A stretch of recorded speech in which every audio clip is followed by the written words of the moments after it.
This is Plant-Based Briefing, Canadian Horse Exports to Japan, Welfare Concerns and Legal Violations, by Aeneas Koosis at faunalytics.org. And I'm Marian Erickson, host of this curated content plant-based podcast, where I narrate a variety of articles on healthy, compassionate, and sustainable living in about 10 minutes or less every weekday. I'm pleased to have permission from Faunalytics to share their content. They're a nonprofit providing animal advocates with data to understand how people think about and respond to advocacy, and they provide strategies to inspire change for animals. They have an online research library that's free and has summaries of over 4,000 peer-reviewed research articles, public opinion surveys, and blog posts, offering deep analysis on every animal issue you can think of. It's the world's biggest collection of opinion and behavior research about animal issues, and it's presented with an emphasis on effectiveness, readability, and usability. And today's study that I'm reading about is summarized by Aeneas Koosis. He's a food scientist and community nutrition advocate, holding degrees in dairy chemistry and plant protein chemistry. He's currently working towards a PhD in nutrition, concentrating on enhancing public health through meaningful improvements in grocery store design and practices. So now let's get to today's plant-based briefing. Canadian horse exports to Japan, welfare concerns and legal violations. Summary by Aeneas Koosis. Original study by Animal Justice and Life Investigation Agency at faunalytics.org. An investigation reveals Canadian horse exports to Japan frequently exceed legal transport time limits, raising serious animal welfare concerns.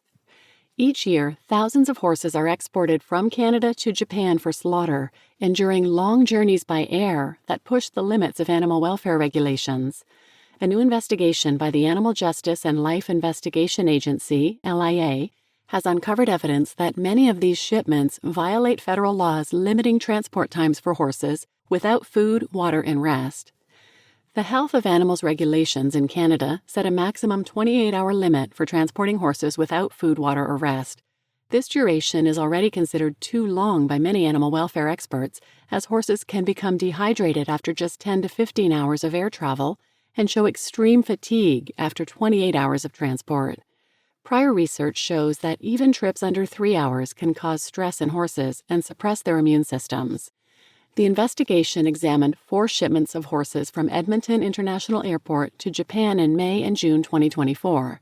Researchers tracked the entire journey from departure in Canada to arrival at quarantine facilities in Japan. A key finding was that it took over 4 additional hours after landing before horses reached the quarantine facilities where they could access food, water, and rest.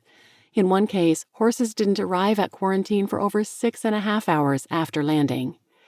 When factoring in this additional time, the investigation estimates that all 4 observed shipments likely exceeded the 28-hour legal limit, some by several hours. The report extrapolates these findings to analyze other recent horse shipments over the past 7 months using available government records. Their estimates suggest that 100% of shipments departing from Winnipeg exceeded the 28-hour limit by at least 2 hours, 1 Winnipeg shipment exceeded the limit by over 6 hours, and approximately 60% of flights from Edmonton likely exceeded the limit. The investigation documented another troubling practice. At Kansai Airport, horses were directly sprayed with what appeared to be disinfectant as trucks entered quarantine facilities. This exposed the animals to harsh chemicals that caused pain and burning even for human observers several meters away. Some desperate horses were seen licking the disinfectant off truck netting, potentially due to lack of water. The report notes that spraying horses with disinfectant violates Canadian regulations prohibiting transport of animals if they are likely to suffer from exposure to toxic or noxious substances. Disinfectants can cause irritation, chemical burns, respiratory distress, and other health issues in animals. These findings raise serious concerns about oversight and enforcement of animal transport regulations. Despite evidence of violations, the Canadian Food Inspection Agency, CFIA, rarely takes enforcement action. For instance, a December 2022 shipment exceeded the limit due to weather delays, resulting in 3 collapsed horses without CFIA intervention. Additionally, the CFIA's calculation of transportation time ends as soon as the plane lands in Japan, not taking into account that horses endure several more hours without food, water, or rest before reaching quarantine facilities. Industry representatives have claimed to lawmakers that horses are back on feed, water, and rest within 2 hours of landing. But the evidence gathered shows this is not accurate, with some shipments taking over 6 hours from landing to quarantine arrival.